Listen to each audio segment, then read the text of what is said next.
I'll show you how you can download the IDM extension for Chrome. Now, the IDM extension for Chrome isn't available on the Chrome web store anymore, so we will have to download it manually.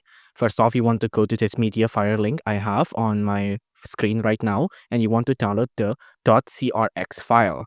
Now, once there, you want to go to the 3-par icon here, and then on the 3-par icon here, you want to go to extensions here, right?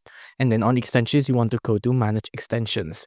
Now, on manage extension here, you can see there's a developer mode option up here. You just want to turn that on.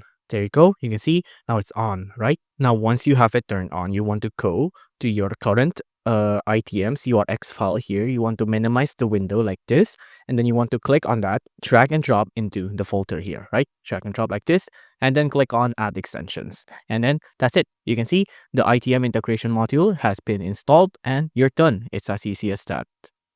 If you enjoyed this video, please do consider liking and subscribing.